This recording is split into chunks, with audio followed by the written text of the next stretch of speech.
Notre protagoniste est Alicia, un personnage de jeu vidéo qui se trouve être la méchante. Notre héroïne, qui va réincarner Alicia, est une jeune fille qui a toujours préféré la méchante à la gentille. Elle admirait la force d'Alicia et n'a jamais aimé la sainte nitouche du jeu, la protagoniste, qui s'est révélée être une roturière finissant par étudier dans une académie pour nobles. Si elle avait pu choisir à un moment de renaître ou de se réincarner, elle aurait choisi cette méchante, et c'est exactement ce qui lui arrive. Elle devient la fille aînée ou cadette, selon le point de vue de la noble famille Williams, ce qui signifie qu'elle s'appelle Alicia Williams. Elle a 3 frères, qui dans le jeu, représentent des routes romantiques, ce qui est un peu bizarre. Ses frères s'appellent Albert, Alan et Henry. Alicia a 7 ans et a toujours été paresseuse, ne faisant rien et restant constamment enfermée dans sa chambre. Mais maintenant, elle a décidé qu'elle veut être la meilleure méchante de tous les temps et entrer dans l'histoire. Bien sûr, sa mère et une de ses servantes sont surprises par cette nouvelle énergie et ce changement de comportement. Alicia se rend directement vers ses frères, qui s'entraînaient à l'escrime.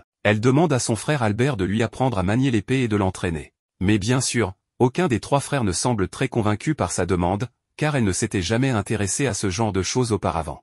Albert accepte, mais à condition qu'elle s'entraîne d'abord une semaine en faisant 100 pompes et 50 abdominaux chaque jour, car il faut de la force pour manier une épée. Alicia prend cela très au sérieux, même si ses frères ne croient pas vraiment que ça fonctionnera. Mais avant tout, elle va commencer à étudier la magie. Pour cela, elle se rend à la bibliothèque de la famille. Il s'avère qu'elle est issue de l'une des familles nobles les plus influentes, car dans ce monde, il y a de la magie, et il existe 5 types de magie de base. Chaque famille qui maîtrise l'un de ces pouvoirs magiques fait partie de la noblesse qui gouverne ce pays. Les 5 magies de base sont les ténèbres, le feu, la lumière, le vent et l'eau. Et en tant que fille de l'une des familles nobles, Alicia est censée avoir une affinité pour la magie des ténèbres. Elle cherche des livres sur ce sujet dans la bibliothèque, mais ne trouve rien. Elle ne trouve que des livres ordinaires. Alors, elle décide de commencer à lire sur les plantes et les choses de ce monde, car elle ne connaît rien de cet univers, qui est très différent de celui dont elle vient. C'est ainsi qu'elle commence sa vie d'études et d'entraînement. Au début, c'est difficile pour elle, mais petit à petit, elle devient plus forte. Toute sa famille est un peu étonnée par son changement, et ils tentent de lui demander ce qu'elle fait. Mais Alicia ne veut donner aucun indice, car en tant que méchante, elle doit donner l'impression qu'elle trame quelque chose. Ce jour-là, son frère Albert doit aller visiter l'académie. Cela signifie qu'elle pourra s'entraîner avec lui jusqu'à l'après-midi. Son frère a maintenant 12 ans et va bientôt entrer à l'académie. Alicia continue d'étudier, et lorsqu'elle se rapproche de l'académie, elle rencontre ses 3 frères ainsi que les autres personnages du jeu, qui représentent différentes routes romantiques. Il y a Eric de la famille Hudson, qui maîtrise la magie de feu, Finn de la famille Smith, qui maîtrise la magie de lumière, Gail de la famille Evans, qui maîtrise la magie du vent, Curtis de la famille Kenwood, qui maîtrise la magie verte, mais le plus important est Duke, le garçon aux cheveux bleus, car c'est le prince, le fils du roi actuel, et il possède la magie de l'eau. Alicia pense que c'est le bon moment pour se présenter à tout le monde, et elle attire l'attention de plusieurs d'entre eux. Ses frères avaient dit qu'elle était plutôt irrespectueuse, mais ici, elle se présente comme une jeune fille polie et raffinée. Le prince qui montre le moins d'intérêt est Duke. Mais quand elle rappelle à ses frères qu'ils doivent l'entraîner parce qu'ils l'avaient promis, ils ne veulent pas le faire car ils ne croient pas qu'elle a respecté le programme d'exercice et qu'elle ne peut même pas tenir une épée. Alors, Alicia se met en colère, court vers l'un d'eux, lui prend son épée, frappe un arbre, une pomme tombe et elle la coupe en 2, impressionnant évidemment tout le monde, et surtout le prince Duke, qui à partir de ce moment ne la quitte plus des yeux. Ainsi passe une année pendant laquelle son frère l'entraîne simplement à tenir l'épée, lui disant qu'elle devra passer beaucoup de temps à la tenir pour bien s'entraîner. Pendant cette année, Alicia atteint l'âge de 8 ans et le prince Duke la surveille, étant vraiment intéressé par elle. C'est la première fois qu'après une séance d'entraînement, il s'approche d'elle pour lui parler et il lui caresse même les cheveux, laissant Alicia très embarrassée et rouge de honte.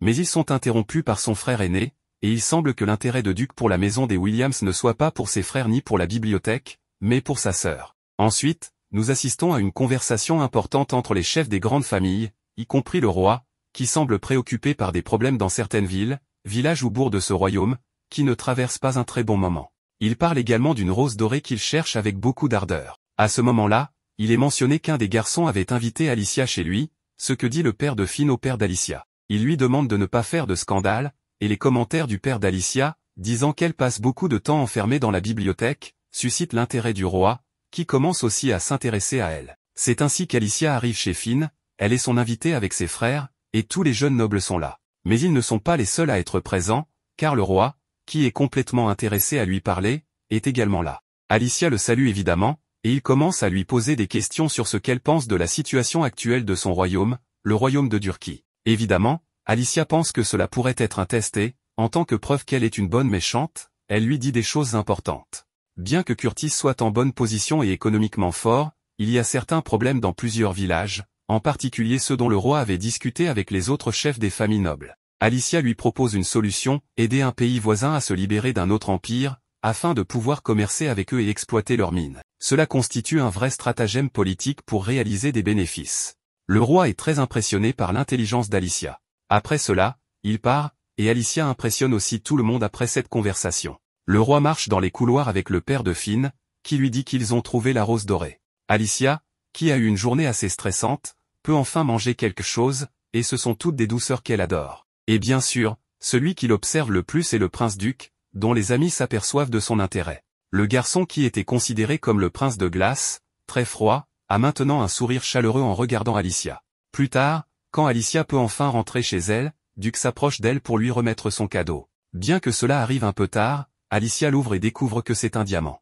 Elle est surprise car, dans ce monde, les diamants sont beaucoup plus précieux que dans le sien. D'un autre côté, le roi parlait avec tous les nobles importants, et il s'avère qu'ils ont trouvé une rose dorée qui appartient à un boulanger du village du château. Il s'avère que dans ce monde, il y a une légende, ou plutôt un rite, selon lequel chaque fois qu'une de ces roses naît, elle le fait avec un enfant qui sera chargé de devenir le prochain roi ou la prochaine reine. Il y a quelque temps, la rose bleue avait fleuri, ce qui signifiait que le fils du roi, c'est-à-dire Duc, était né et qu'il sera le prochain roi. Maintenant, la rose dorée a fleuri grâce à la naissance de la fille du boulanger, qui doit devenir la future reine. De bonnes choses viennent pour le royaume. Mais évidemment, ils doivent d'abord traverser des temps turbulents et compliqués. Tout le monde est donc attentif à ce qui va se passer jusqu'à ce que ces deux personnages puissent s'engager et conduire le royaume vers des temps meilleurs. Pendant qu'ils parlent de tout cela, le prince-duc regarde simplement sa rose bleue, et c'est un peu compliqué car il va devoir épouser une autre femme qui n'est pas Alicia. On peut voir qu'il est déjà amoureux, ce qui complique encore les choses. De son côté, Alicia continue ses entraînements la nuit dans sa chambre tout en portant le pendentif en diamant que le prince lui a donné, car il ne la gêne en rien. Elle dit que très bientôt, Duc va sûrement faire la connaissance de la protagoniste de cette histoire, mais même si elle lui demande son pendentif pour le donner à elle, elle ne le lui donnera pas et affichera un visage digne d'une vraie méchante. En parlant du prince, à cet instant, elle lisait un livre tout en remarquant la présence d'un mail, qui était invisible dans la pièce mais qui communiquait qu'il avait envoyé le message demandé à son destinataire respectif à temps. Après cette conversation quelque peu absurde, nous retrouvons Alicia, qui a trouvé une carte de Rohanna, son nouveau monde, et a remarqué qu'il y avait derrière elle une forêt menant à un des villages affamés, ce dont le roi avait parlé, expliquant qu'il souffrait énormément, n'ayant même pas de quoi manger du pain tous les jours. En bonne vilaine, elle devait confirmer les choses par elle-même plutôt que de se contenter de les entendre. Quoi de mieux que d'aller visiter ce lieu? Bien sûr, demander la permission serait strictement interdit par toute sa famille, car c'était bien trop dangereux pour une princesse comme elle. Ainsi, vêtue comme le petit chaperon rouge, elle a décidé de désobéir et de profiter de la nuit pour se rendre à sa destination désirée. La peur était bien présente, pour des raisons évidentes, mais cela n'a pas arrêté la petite qui voulait tester son niveau de vilainie. Peu de temps après avoir commencé sa route, elle a remarqué une barrière magique entourant Rohanna, supposant qu'elle n'était destinée qu'à empêcher les bandits du château de fuir. Malgré cela, après avoir marché un peu plus dans le brouillard, nous voyons Alicia atteindre sa destination, qui sentait vraiment mauvais. Des personnes dormaient même dehors, faute de maison. Elle se souvint que si quelqu'un découvrait qu'elle était une noble, elle pourrait perdre la vie. Néanmoins, quand un villageois est arrivé, nous avons remarqué qu'il ne pouvait pas voir, étant aveugle. En dehors de cela, il semblait être un homme plutôt calme, conseillant à la jeune fille de cacher sa dague si elle ne voulait pas avoir de problème avec des étrangers. Il lui a ensuite demandé ce qu'une petite fille faisait dans un endroit comme celui-ci. Sans rien de plus à cacher, la jeune fille a révélé qu'elle était venue simplement pour voir à quel point les conditions de vie étaient mauvaises dans cette région. En raison de cela, l'homme aveugle a invité la jeune fille chez lui, et une fois à l'intérieur, il lui a proposé de lui dire tout ce qu'elle avait besoin de savoir. En commençant par les noms, l'homme se présenta sous le nom de Will, qui, bien qu'il ne puisse pas voir, a pu deviner que la jeune fille était une noble. Même s'il était aveugle, il pouvait percevoir bien d'autres choses, comme les sons. Quand il entendit Alicia marcher, ses pas semblaient beaucoup plus prudents que ceux de n'importe qui d'autre. Le bruit de ses vêtements lui confirma également qu'elle était une femme. Pour résumer, les capacités d'écoute de Will étaient surdéveloppées. L'homme révéla aussi que c'était facile pour lui de la découvrir, car lorsqu'il pouvait encore voir, il était toujours entouré de gens comme elle, puisqu'il travaillait au château dans sa jeunesse. Mais après avoir eu le malheur de mal parler d'un noble important, il s'attira leur colère, perdant la vue en guise de punition et étant banni pour vivre dans ce village. Après avoir partagé tant de choses sur sa vie, la jeune fille se sentit encouragée à donner son véritable nom, Alicia. Will la rassura en lui disant qu'elle n'avait rien à craindre, car il ne nourrissait aucune rancune. Après tout, les traditions avaient beaucoup changé avec le temps, et cela, selon lui, n'était qu'une représentation de la raison pour laquelle l'histoire était étudiée, pour s'améliorer et éviter de refaire les mêmes erreurs deux fois. Ces mots totalement inspirants firent comprendre à Alicia que Will était un homme cultivé, et elle ne comprenait pas comment quelqu'un comme lui avait pu être chassé du château. Pourtant, la jeune fille voulait savoir s'il n'éprouvait vraiment pas, même un tout petit peu, de haine envers la famille royale. Will admit qu'il mentirait s'il disait qu'il ne ressentait pas une petite rancune, mais comme il savait qu'Alicia avait des questions à poser, il souhaitait les entendre ainsi que son histoire. Au fil des heures, presque sans s'en rendre compte, la jeune fille finit par tout lui raconter, y compris son rêve de devenir une vilaine,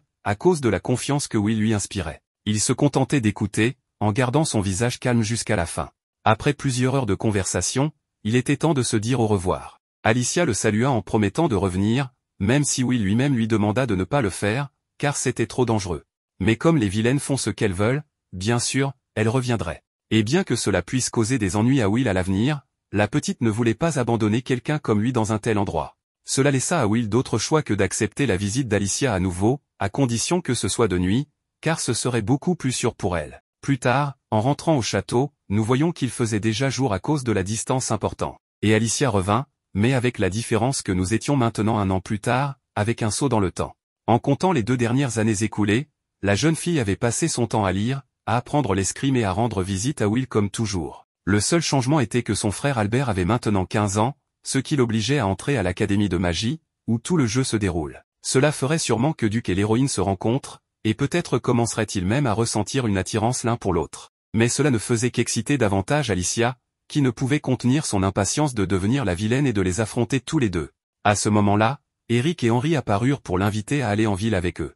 Le premier endroit où ils se rendirent fut la boutique de fleurs, où Paul se présenta comme le propriétaire, spécialisé principalement dans les plantes médicinales, car toute sa famille se spécialisait dans la magie verte. Paul se présenta également comme un noble, mais de rang inférieur, qui aimait réellement les plantes parce qu'elles pouvaient guérir des maladies et aussi apaiser l'âme si elles étaient utilisées correctement. Par exemple, une plante bleue appelée amarante, qui, lorsqu'elle est utilisée en infusion ou en thé, faisait baisser la fièvre en quelques minutes. Cette information fut donnée par Alicia elle-même, qui, étant un peu prétentieuse en raison de ses années de lecture, savait beaucoup de choses, et son mépris pour les autres lui donnait encore plus de points en tant que vilaine. Cela laissa Paul sans mots et fit réfléchir Alicia, qui réalisa qu'elle devait peut-être en apprendre encore plus. En même temps, Paul taquina Eric, lui disant qu'il devait faire plus d'efforts s'il voulait un jour avoir une fille aussi intelligente que Alicia comme partenaire, ce qui énerva énormément son frère. De retour au château, toute la famille attendait les 3 nobles, tandis qu'Henri ne pouvait oublier l'audace de quelqu'un qui pensait qu'il pourrait avoir sa sœur comme partenaire. Alors que de nouvelles invitations apparaissaient, notre frère jaloux devait rester plus attentif à partir de maintenant. Mais Alicia rejeta rapidement ses offres, car tout ce qu'elle voulait était enfin passer l'examen d'escrime qu'elle attendait avec tant d'impatience. Ce serait la preuve ultime pour voir si son entraînement avait porté ses fruits, bien que cela s'avérerait difficile avec son père et ses frères qui ne la soutenaient pas. Albert lui rappela qu'elle n'avait que 10 ans et qu'elle était une femme, mais cela n'avait aucune importance pour Alicia, car à leur âge, ses 3 frères avaient déjà passé l'examen. De plus, les femmes pouvaient également le passer. Pourtant, Albert resta ferme dans sa décision de ne pas la laisser passer l'examen. Comme Alicia n'accepterait pas un refus, elle exigea une explication. Cela mit son frère à bout, qui lui demanda immédiatement de se taire. Mais Alicia resta ferme dans sa décision avant de quitter la pièce, ce qui, selon elle, lui donnait encore plus de points en tant que vilaine. Le lendemain, Alicia retourna voir son père pour demander à nouveau la permission de passer l'examen, mais son père continuait à s'inquiéter pour elle, estimant qu'elle était encore trop jeune. Cependant, il lui promit que lorsqu'elle aurait 15 ans et qu'elle entrerait à l'école de magie, il pourrait reparler de cette question. Alicia accepta cette promesse et quitta immédiatement la pièce, laissant son père préoccupé. Il savait qu'il n'avait gagné qu'un peu plus de temps, car en maîtrisant si bien l'épée, il y aurait des conséquences, bonnes mais aussi très mauvaises, si elle réussissait l'examen. De son côté, Alicia était dans sa chambre, en train de câliner sa peluche, furieuse d'être encore une enfant de 10 ans alors qu'elle savait qu'elle devait être la meilleure vilaine de toutes. Cela la mit tellement en colère qu'elle décida d'aller voir Will pour la première fois depuis le jour où elle l'avait rencontré, se demandant s'il était chez lui. À peine entrée, la petite se retrouva face à 2 individus, s'échangeant des conseils ou des réprimandes. Pendant ce temps, le reste de Loana était extrêmement appauvri. Le village était si cruel que même de petits enfants étaient ignorés comme si de rien n'était. Soudain, Will apparut pour réprimander Alicia d'être venue de jour alors qu'elle en avait l'interdiction. Bien qu'il soit déjà tard, il voulut au moins aider le petit enfant. En emmenant l'enfant chez Will, ce dernier constata qu'il serait difficile pour le petit de survivre jusqu'au lever du soleil. Will nous raconta aussi que c'était la routine quotidienne dans le village, où il rassemblait souvent des enfants pour essayer de leur apprendre les mathématiques et l'écriture, afin de leur donner plus de chance dans l'avenir. Will se souvenait de cet enfant, qui n'avait que 6 ans, mais était assez intelligent, ce qui rendait encore plus triste ce qui lui était arrivé. En même temps, Will tenta de rassurer la jeune Alicia, lui disant qu'elle n'était pas responsable de ce qui se passait à Rohanna. Mais cela fit réfléchir la petite, qui se rappela qu'elle n'avait jamais manqué de rien. Elle avait toujours eu un bon environnement, une bonne éducation, et une famille présente qui lui avait tout donné dès son plus jeune âge. Cependant, naître dans des endroits différents représentait un énorme désavantage, et pour beaucoup, un véritable enfer. Et bien qu'une vilaine comme elle n'avait pas l'obligation d'aider, une héroïne, bien sûr, l'aurait fait. Cette pensée la dégoûta, car ne pas pouvoir faire ce que l'héroïne aurait pu accomplir la rendait furieuse. Le lendemain, elle alla voir Paul pour lui demander un peu d'amarante, et avec beaucoup de gentillesse, il lui en offrit, à condition qu'elle vienne le voir plus souvent. Grâce à la rapidité d'Alicia, Will put améliorer l'état de l'enfant le même jour, mais la petite restait énervée de ne pas avoir été assez forte plus tôt. Elle se promit donc d'étudier encore plus sérieusement. Avec cette motivation en tête, Alicia se dirigea vers sa bibliothèque, où une étagère apparut comme par magie, remplie de grimoires. Elle se mit à les lire aussi vite que possible, constatant qu'à partir du niveau 50, de nombreux sorts devenaient accessibles. Mais elle se rappela aussi qu'à un moment dans l'histoire, certains personnages dépassaient ce niveau, ce qui faisait partie du jeu de ne jamais pouvoir surpasser les protagonistes. Mais cela ne la découragea pas. Elle atteignit le premier niveau de magie, qui consistait à faire léviter des objets, et pour la première fois, elle réussit à faire léviter un livre. Bien qu'il restât des détails à améliorer, sa motivation était à son comble. Après quelques jours de pratique, Alicia atteignit le niveau 5, où elle pouvait déplacer plusieurs objets en même temps. Peu après, son père lui annonça que le roi en personne était venu les visiter à l'improviste et souhaitait parler à Alicia. Cette rencontre souleva beaucoup de questions, notamment de la part du fils du roi, qui révéla simplement qu'il ne savait plus trop comment allait la petite Lia. Lorsqu'ils se retrouvèrent, le roi alla droit au but et lui demanda si elle aimait le royaume.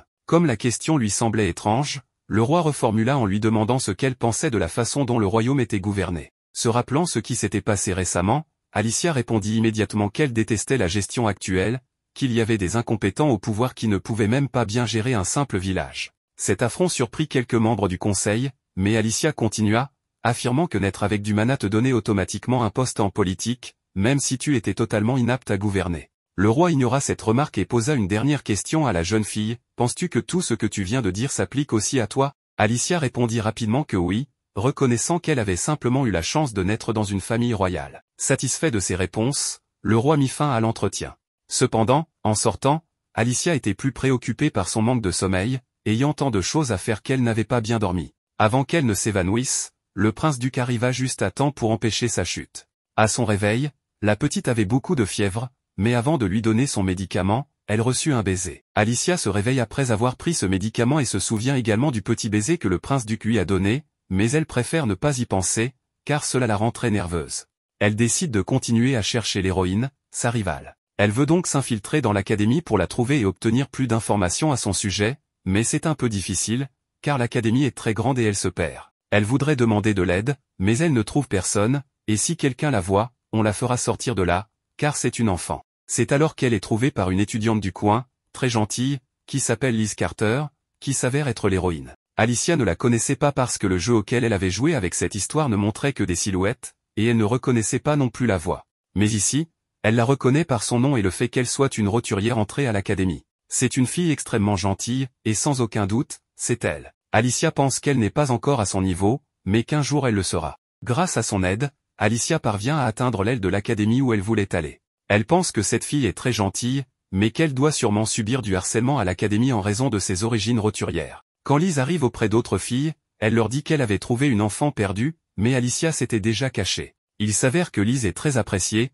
et on la voit aussi parler avec le prince-duc. Son histoire raconte qu'on embêtait beaucoup Liz et qu'on lui cachait ses livres, mais c'était le prince qui les cherchait et les lui rendait. Selon les étudiantes présentes, ils forment un très bon couple. Tout cela est entendu par Alicia, qui est un peu énervée, car elle doit maintenant un service à l'héroïne. Petit à petit, elle doit s'améliorer pour être au niveau de cette héroïne et devenir sa rivale. Comme tout le monde est en classe, Alicia se rend à la bibliothèque pour lire les livres qui s'y trouvent. Elle commence à le faire et en profite pour résoudre un problème assez difficile laissé par un professeur sur un tableau. Des filles commencent à parler de cela dans une salle où se trouve le prince-duc et son frère Albert, et en entendant la description, ils savent qu'il s'agit d'Alicia. Ils viennent la chercher, et il s'avère que l'une de ces solutions concerne la façon de résoudre certains problèmes politiques et économiques, ce qui correspond bien au comportement d'une vilaine, notamment en manipulant d'autres pays pour en tirer profit. Son frère la taquine un peu, et plus tard, chez elle, Alicia, en se promenant dans les couloirs, entend son père parler avec Johan d'un diverge et qu'il doit faire quelque chose.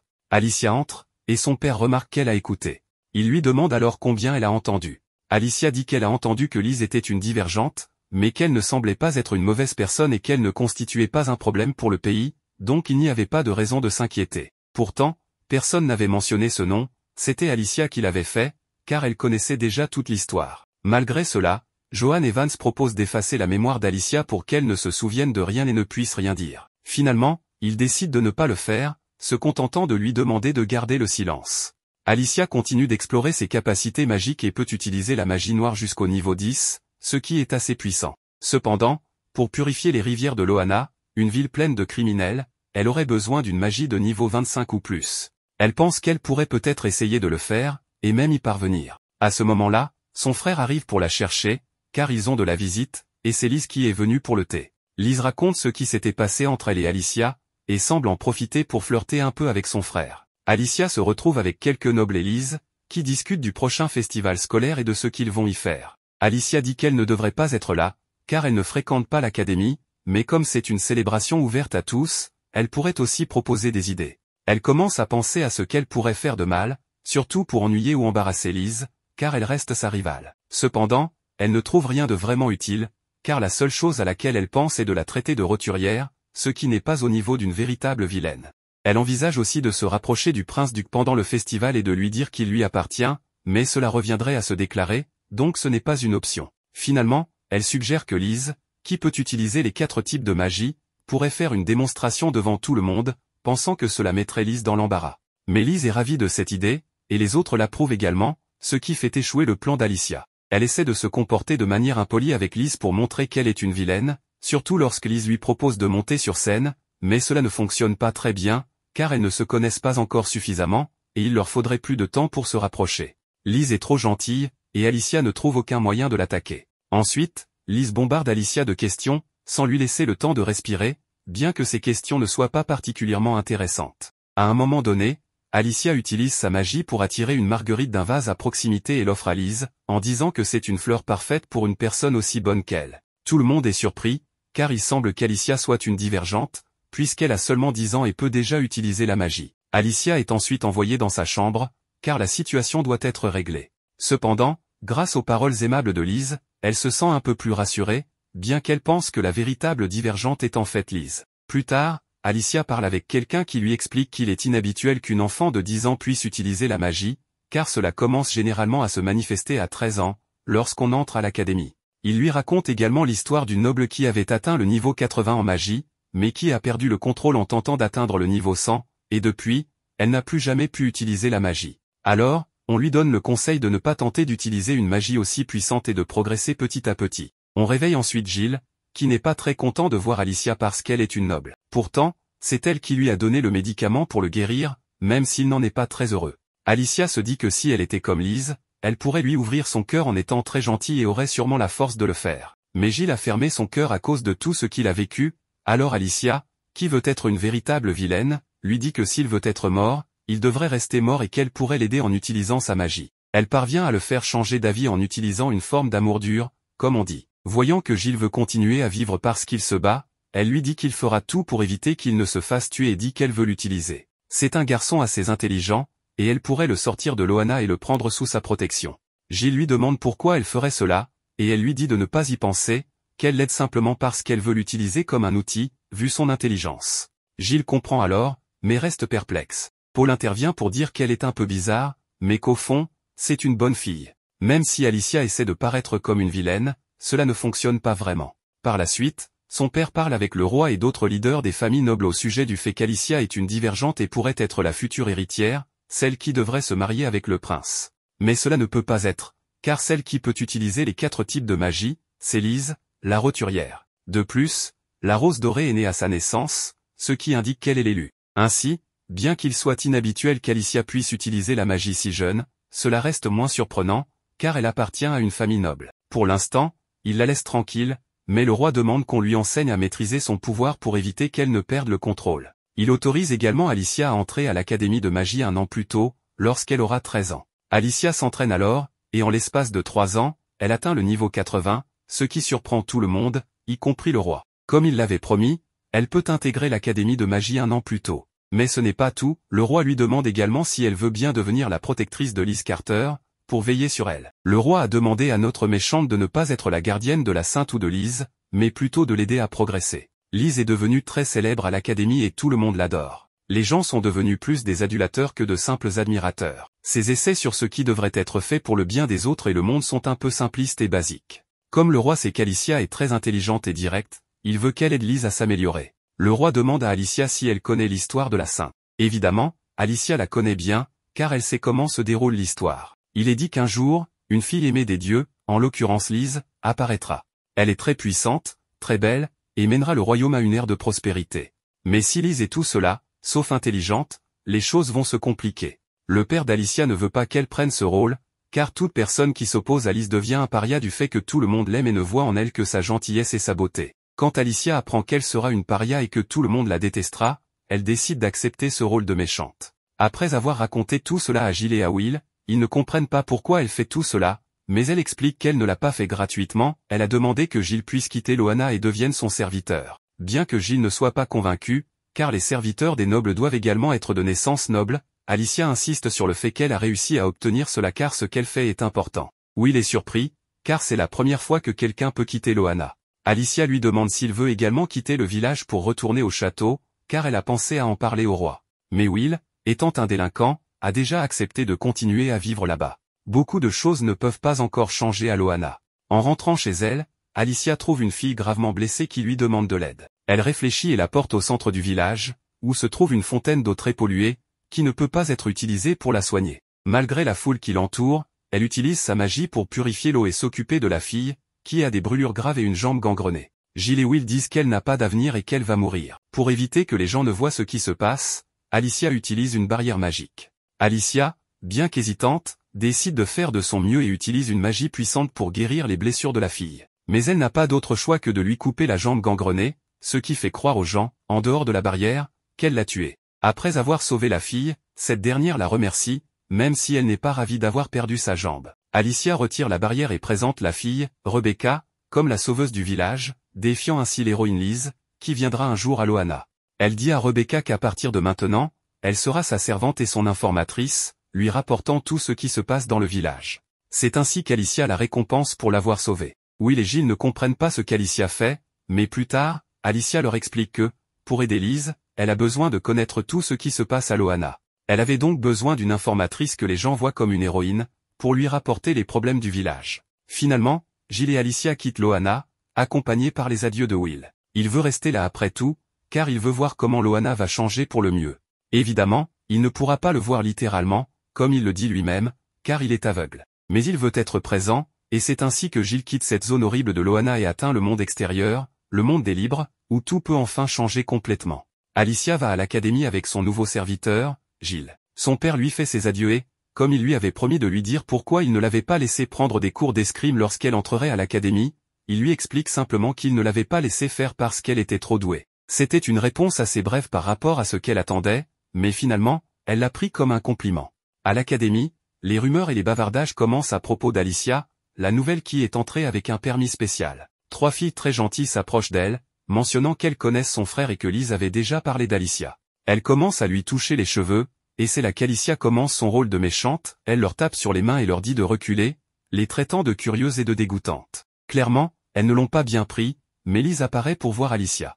Les autres accusent Alicia de ce qui s'est passé, et Liz, toujours polie, suggère qu'il faut aussi du courage pour demander pardon et demande à Alicia de s'excuser. Mais il est évident qu'Alicia ne va pas le faire, elle va rester dans son rôle de méchante et continuer à s'opposer à Liz. À peine arrivée à l'académie, Alicia se fait déjà des ennemis. Alors qu'elle marche dans les couloirs, satisfaite de ce qu'elle avait fait avec Giles, elle disparaît soudainement parce que le prince-duc l'avait téléportée à la bibliothèque, où il voulait la voir seule. Il lui demande pourquoi elle a accepté la demande du roi, ce qu'Alicia pensait être un secret, mais elle finit par dire que c'est ce qu'il y a de mieux pour elle puisqu'elle veut être la méchante et aller à l'encontre de Liz pour l'embêter. Duc s'approche de son cou et sort le pendentif qu'il lui avait donné lorsqu'ils étaient enfants, heureux qu'elle le porte encore. Alicia pensait qu'il allait le lui enlever, surtout qu'à ce stade, il devrait être amoureux de Lise, mais au lieu de cela, il se penche simplement et embrasse le pendentif, lui disant qu'il est heureux qu'elle le porte toujours. Cela prend Alicia par surprise, et non seulement cela, mais il lui dit aussi qu'elle est très mignonne et se demande comment elle peut vraiment être méchante si elle rougit ainsi.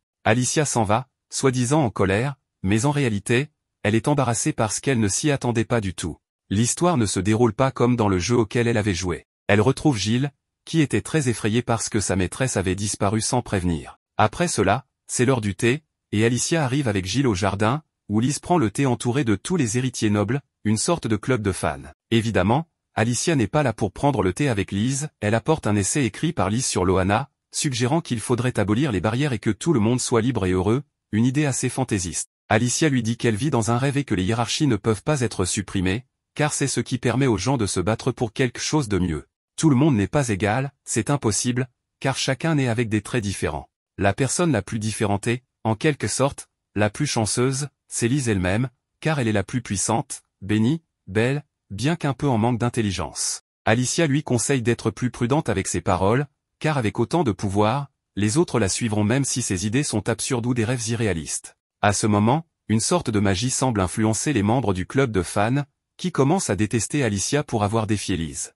Cependant, Duc semble être épargné, il écoute simplement Alicia et ne défend pas Lise, semblant ne pas faire partie de ce cercle de fans, mais étant plutôt présent en tant qu'ami. Ce qu'Alicia a fait, c'était confronter Lise, lui disant que ses idées étaient peu probables et qu'il fallait être plus réaliste. Après avoir tout chamboulé, elle s'en va, satisfaite de son rôle de méchante.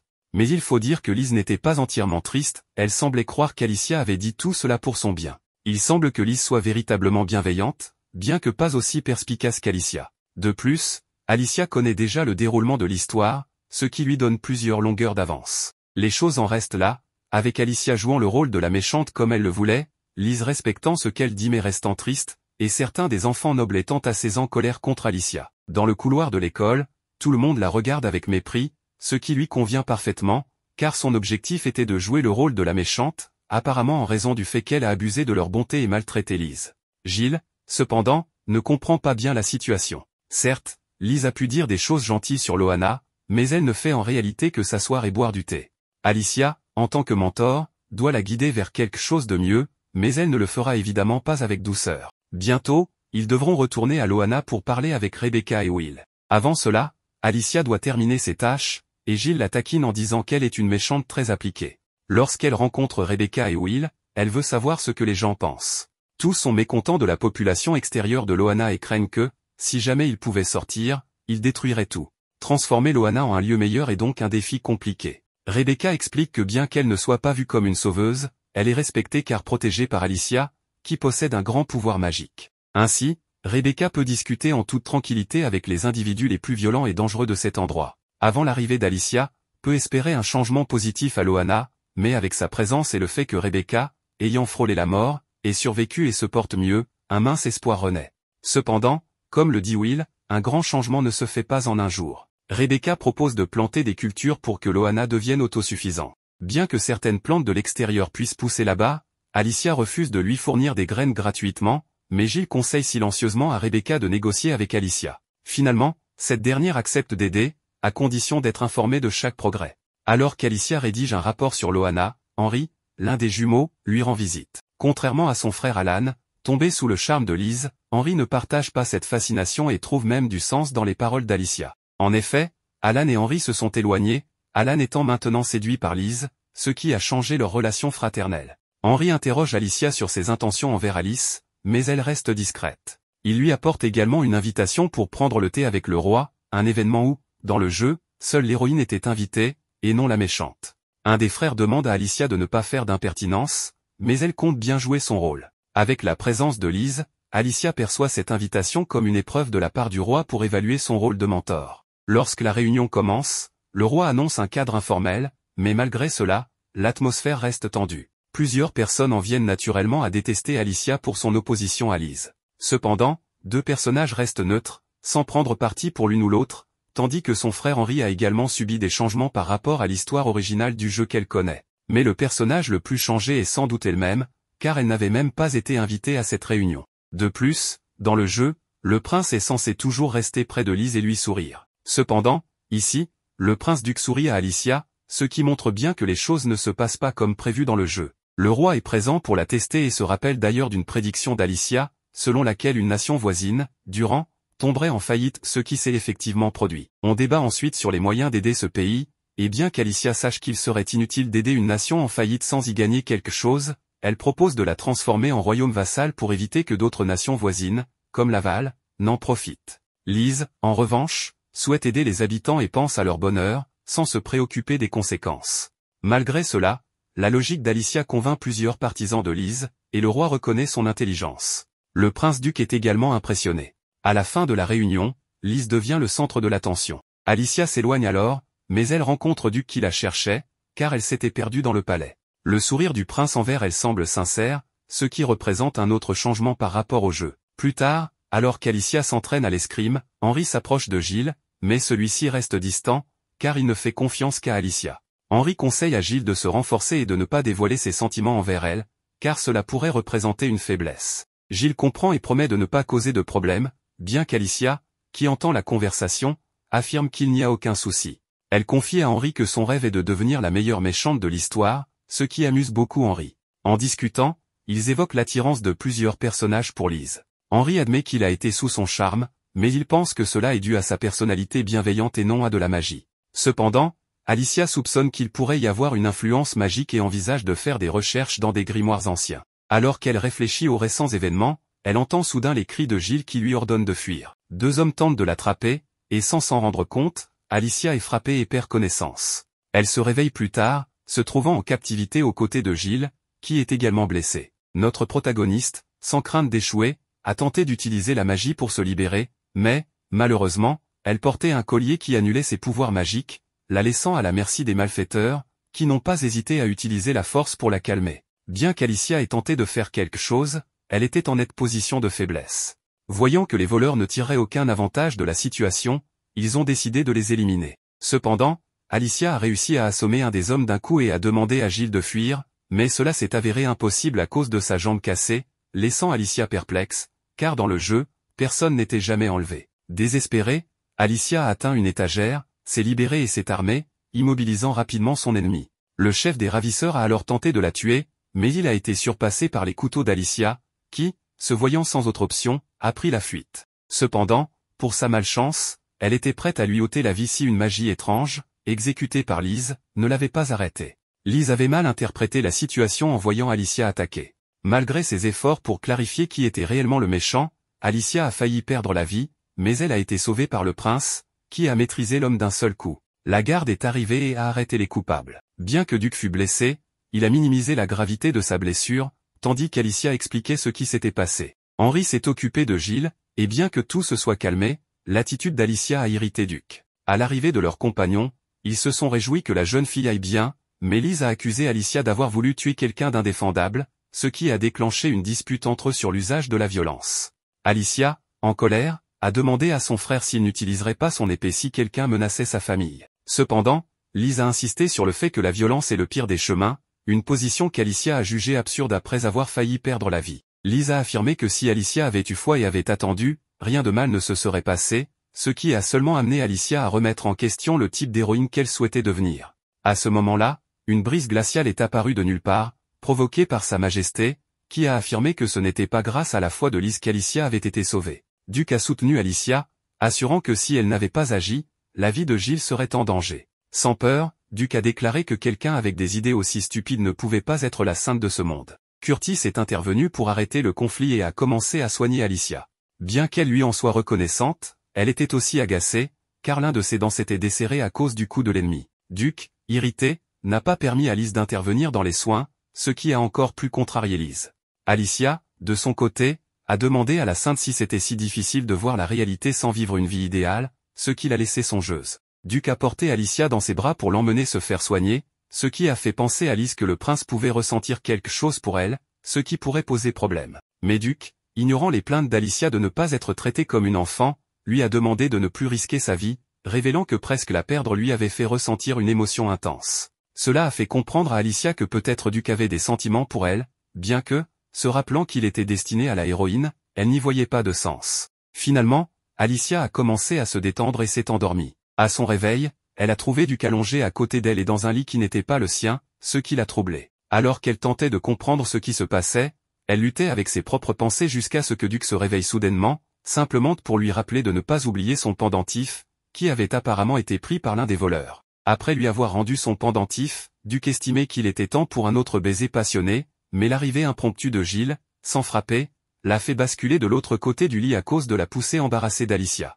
Bien que Henri ne désapprouvât pas la relation de sa sœur, il demanda au prince de ne pas aller trop loin, ce que Duc assura n'avoir jamais fait. Pourtant, Gilles demanda pourquoi il n'avait pas de chemise, ce qui accentua l'embarras. Avec le temps, le jeune garçon nous informe que, grâce à la magie de Henri, sa jambe a complètement guéri. Ensuite, nous voyons de nouveau la dent d'Alicia, que Gilles souhaitait réparer par magie, bien que cela fût possible mais compliqué, donc un nouveau finirait par pousser. Gilles décida de garder la dent en souvenir de cette journée, afin de ne jamais oublier ce qui s'était passé et le fait de ne pas avoir pu sauver sa maîtresse, bien que celle-ci lui confirmât qu'il avait fait de son mieux. Le pendentif fut offert au jeune garçon tandis que Henri et le prince se réjouissaient de l'excellent serviteur qu'ils avaient. Cela permit également d'identifier le coupable, qu'Henri avait découvert comme étant un étudiant de l'Académie Noménil, de la famille Johnson. Alicia ne se souvenait pas de lui, mais Henri rappela qu'il était un fervent admirateur de Lise, ce qui laissait Alicia perplexe, car elle devrait désormais trouver un moyen de gérer cela, bien qu'Henri mentionna qu'il était quasiment mort lors de sa dernière rencontre avec Duc.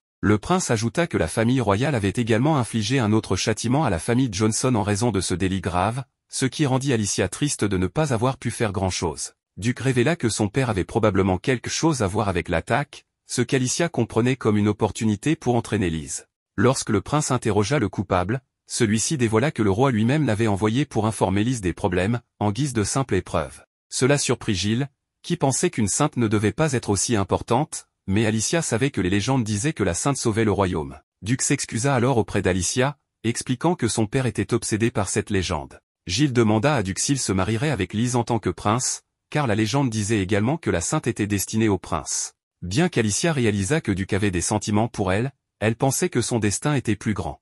Cependant, Duc rejeta ses idées de destin, affirmant qu'il déciderait lui-même de son bonheur. Plus tard, Gilles s'excusa d'avoir trop posé de questions, assurant qu'il voulait seulement comprendre les intentions de Duc, pour savoir s'il finirait par se marier avec Lise, alors qu'il draguait Alicia ouvertement. Gilles lui demanda également si son statut de roturier n'était pas un problème pour fréquenter la famille royale, mais Duc assura que le statut n'avait aucune importance, car ils partageaient tous deux le désir de protéger Alicia. En arrivant à la bibliothèque, Alicia commença à réfléchir à comment devenir plus forte pour ne plus revivre cette expérience. En tentant un sort avancé de niveau 80, elle se rendit compte de la difficulté, mais Gilles lui assura qu'elle n'avait pas besoin d'augmenter davantage ses pouvoirs. Cependant, en tant que « méchante », Alicia n'aimait pas se contenter de peu. Gilles la taquina en suggérant qu'elle devrait se marier avec le prince pour simplifier les choses, ce qu'Alicia jugea sans mérite, car elle voulait être reconnue pour ses propres efforts. À ce moment-là, une servante appela Alicia pour parler à son père, qui lui dit que sa mission de surveiller Lise était terminée. Malgré le danger de sa mission et l'inimitié de ses compagnons, son père lui suggéra d'attendre encore 2 ans pour retourner à l'académie. Alicia insista pour avoir une autre chance, malgré un petit échec. Son père lui posa alors la condition d'atteindre le niveau 90 pour continuer son travail. Acceptant ce défi, Alicia se rendit dans une maison isolée pour s'entraîner à atteindre ce niveau aussi rapidement que possible afin de rester à l'académie de magie. Ainsi, un mois passa en un clin d'œil et Gilles venait tous les jours rendre visite à Alicia de manière indirecte, même l'une de ses servantes lui apportait des provisions. Cependant, comme la barrière était si puissante, il fallait recourir à un autre sortilège spécial pour faire passer des objets inertes à travers elle, tout cela pour qu'Alicia puisse garder sa concentration. Bien que la servante pensait que sa maîtresse se sentait peut-être un peu seule, Gilles ne trouvait pas nécessaire de s'apitoyer sur les efforts des autres. Ensuite, le jeune garçon se rendit dans la salle des domestiques pour savourer la délicieuse nourriture qu'il préparait. Gilles bénéficiait d'un permis spécial pour manger la même chose que sa maîtresse Lia, mais pour lui, la nourriture des domestiques semblait être un vrai luxe, car venant d'un milieu modeste, il n'avait pas eu l'habitude de tels repas. Cela rendit les domestiques un peu émus pour Gilles, mais pour lui, ce repas était vraiment spécial grâce à Alicia, qui avait tant fait pour lui. Après avoir mangé, il se dirigea vers la bibliothèque pour se mettre au niveau de sa protectrice, même s'il n'était qu'un simple roturier avec un peu de chance. Sa détermination à devenir plus fort était palpable. Plus tard dans la journée, le père d'Alicia arriva pour le saluer et lui offrir une potion spéciale, appelée un Abel, qui permettait de traverser la barrière magique du village du jeune homme. Gilles comprit cela comme un signe qu'on voulait le chasser maintenant qu'Alicia n'était plus là pour le protéger dans cette maison réservée aux nobles. Mais en réalité, le père d'Alicia ne venait pas le chasser, il lui donnait simplement la potion qu'il offrait toujours à sa fille, pensant qu'il en aurait peut-être besoin. Le père d'Alicia était en réalité reconnaissant envers Gilles, car il apportait un peu de bonheur à sa fille, qui avait toujours eu du mal à s'entendre avec les autres. Depuis toute petite, alors que les autres filles jouaient ensemble, Alicia passait ses journées à étudier sans relâche, comme si sa vie en dépendait. Gilles, dans sa vie, représentait donc une véritable source de calme pour son père, qui craignait que sa fille soit toujours seule. Gilles, sans craindre d'être expulsé, lui fit part de sa surprise face à sa gentillesse, d'autant plus qu'il l'avait enfermé dans un cabanon pendant un mois entier. Arnold ne le nia pas, car même sa femme le lui avait reproché. Elle comprenait qu'il l'ait retiré de l'école de magie en raison de son âge, mais l'enfermer jusqu'à atteindre le niveau 90 était ridicule. Arnold souhaitait simplement que sa fille vive sans la pression d'être toujours la gardienne de la sainte. Mais avec Alicia, qui acceptait des missions impossibles comme Tom Cruise, il aurait dû s'y attendre. Gilles affirma que, connaissant le caractère obstiné d'Alicia, elle parviendrait sûrement à atteindre le niveau 90. Cela poussa Arnold à être plus sincère, révélant qu'il souhaitait éloigner sa fille de la sainte, car elle risquait de se mettre en danger. En effet, même son fils Albert avait changé depuis qu'il l'avait rencontré, ce qui était étrange. Le roi, suite à un incident qu'il avait lui-même provoqué, vint même s'excuser en personne et lui confia le pouvoir de renoncer à son rôle de gardienne, même si, au fond, il souhaitait qu'Alicia continue à remplir cette mission.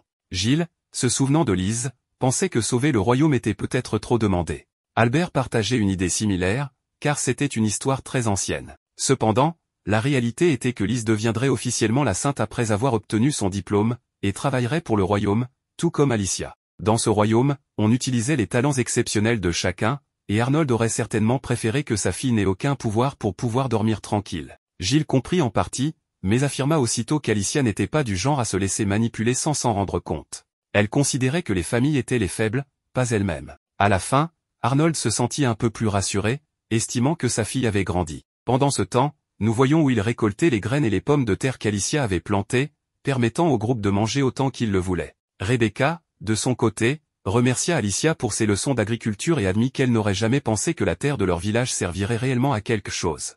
Tout ce qu'elle désirait, c'était revoir Alicia pour la remercier de tout ce qu'elle avait fait. Cela fit penser à Will qu'Alicia avait pris la peine d'apprendre à cultiver par elle-même, car après tout, l'art de planter des pommes de terre n'était pas vraiment utile à un noble. C'est alors qu'un voleur apparut pour voler les récoltes, faisant courir Rebecca à sa poursuite. Cependant, un grand gaillard, Nat, intervint d'un coup pour l'arrêter, curieux de savoir qui pouvait être assez fou pour cultiver autant en pensant qu'il ne risquait rien.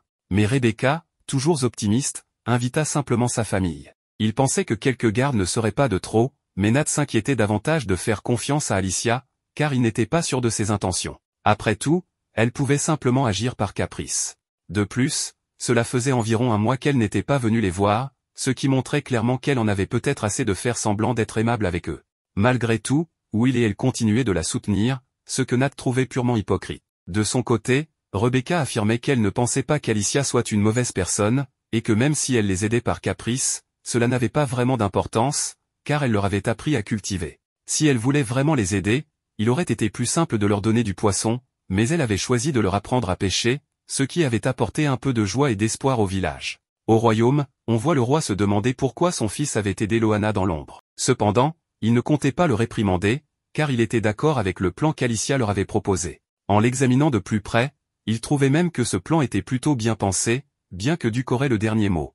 Le roi souhaitait savoir ce que Duc pensait vraiment de Loana, sachant que ce village avait été utilisé pour emprisonner des innocents pendant des années sans leur donner la permission de sortir, grâce à la magie de barrière royale. Après avoir lu les notes d'Alicia, Sa Majesté admettait qu'il était injuste de garder ces gens enfermés, et que, en tant que gouvernant, il aurait dû régler ce problème depuis longtemps. Toutefois, il ne l'avait jamais pris au sérieux, lui comme tous ses successeurs qui détournaient le regard. Le fait que son fils ait agi avant lui montrait qu'il était un prince brillant et bien meilleur que lui-même. Ces paroles étaient trop pour Duc, qui tenta de calmer son père en assurant qu'il y avait des problèmes plus importants. Pendant ce temps, Gilles lisait comme à son habitude, jusqu'à ce qu'il aperçoive de loin Alicia, qui faisait trembler la maison avec son entraînement. Cela fit se demander à son frère Henri pourquoi sa sœur disait qu'elle deviendrait encore plus forte alors qu'elle était déjà la plus talentueuse de la famille. Cela fait remonter un souvenir de Gilles, lorsqu'Alicia s'entraînait avec son épée, malgré qu'elle était considérée comme la meilleure de la maison. Alicia affirmait qu'elle devait devenir plus forte pour améliorer sa magie. Même si Gilles souhaitait savoir combien de temps il lui faudrait pour atteindre Lise, Celle-ci lui répondit qu'il n'y parviendrait jamais, peu importe combien il s'entraînerait, car elle est une prodige. En arrivant à l'académie, Henri rencontra Duc et lui annonça qu'Alicia s'entraînait toujours, ce qui le rendit triste. D'autres élèves interprétèrent cela comme si Duc devait éviter de croiser son regard. Henri calma la situation en disant que les gens parlaient juste pour parler, mais cela n'importait pas à Duc, qui déclara que la prochaine fois, il ne ferait pas qu'expulser les élèves, mais les enverrait aussi à l'échafaud. Curtis apparut alors pour lui demander de quoi il parlait, bien que Duc n'avait aucune envie de parler avec un flatteur. Quand Henri mentionna les rumeurs sans fondement concernant sa sœur, Curtis révéla que cela pouvait être lié aux vieilles rumeurs sur le fait qu'Alicia rendait visite à Duc la nuit, ce qui nourrissait les commérages actuels. Alors que Duc est sur les nerfs, Lise entre en scène pour jouer la sainte, mais Duc n'était pas du tout d'humeur pour cela. Pendant ce temps, il continue d'entendre les rumeurs sur Alicia, ce qui le contrarie encore plus. Sans tarder, Duc se barre de cette scène à la noix, mais cela énerve Albert qui s'excuse auprès de Lise car il pense que sa sœur est la cause du comportement de Duc. Après cela, Finn retrouve le prince pour lui faire remarquer que des filles autrefois qui avaient une dent contre Lise, commencent à l'aduler, ce qui le pousse à dire que Lise utilise la magie pour conquérir le cœur des gens.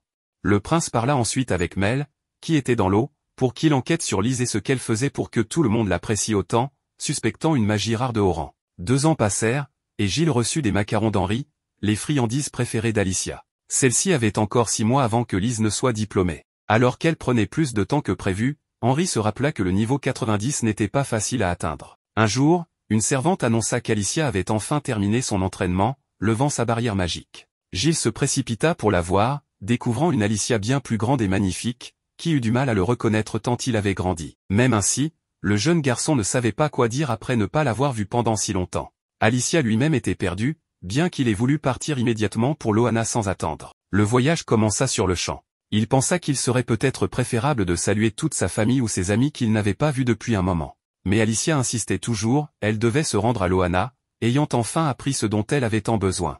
Loana faisait maintenant partie d'elle. Cependant, à son arrivée, la jeune femme découvrit un village complètement transformé. Selon le garçon, tout le monde avait travaillé d'arrache-pied sous la direction de Rebecca, qui avait grandement contribué. À ce moment, Nat apparut et Gilles le présenta comme le garde du village.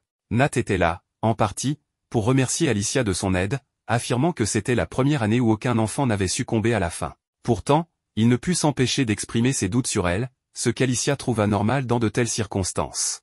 Nat alla droit au but, demandant quel genre de personne disparaît aussi longtemps avant de réapparaître comme si de rien n'était. Il insinuait qu'en tant que noble, elle jouait simplement avec Rebecca et les habitants du village pour s'amuser. Gilles tenta d'expliquer qu'Alicia n'avait pas pu venir plus tôt à cause de son entraînement rigoureux. Mais Alicia, agacée, proposa un duel à Nat, arguant que, puisqu'ils ne se connaissaient pas, la meilleure façon de régler cela était de combattre. Nat, pour sa part, refusa de se rabaisser à frapper une pauvre noble. Alicia, à court d'options, utilisa alors des insultes pour forcer le combat. Un peu plus loin, Rebecca et Will marchaient ensemble et découvrirent une foule rassemblée. En s'approchant, Rebecca vit Alicia sortir victorieuse du duel, ce qui stupéfia les villageois. Nat, vaincu, admit sa défaite et reconnut les efforts d'Alicia. Celle-ci expliqua qu'elle devait sa victoire à son entraînement intensif au château, où elle n'avait jamais à s'inquiéter de la nourriture ou des besoins matériels. Elle mentionna que si Nat avait été noble, il aurait probablement gagné. Nat ne sut comment réagir à cela, mais Alicia expliqua que c'était une métaphore pour inciter à tirer parti des opportunités, même si elle-même se considérait comme une pauvre noble idiote venue pour aider. Peu après, Will, impressionné de revoir Alicia après si longtemps, la serra dans ses bras. Alicia raconta comment elle avait maîtrisé la magie noire jusqu'au niveau 90 et lança immédiatement un sort pour montrer ses nouvelles compétences. Elle utilisa une ancienne incantation pour renouveler un pacte, transférant une partie de son propre corps à Will pour lui redonner la vue. Mais ce sort impliquait qu'Alicia et Will perdent chacun un œil. Will, choqué, déclara qu'un tel sacrifice était inutile. Alicia insista, affirmant que c'était son désir personnel, convaincu que Will n'abuserait jamais de ce cadeau. Will, ému, profita de cette chance pour voir Gilles et le reste du village.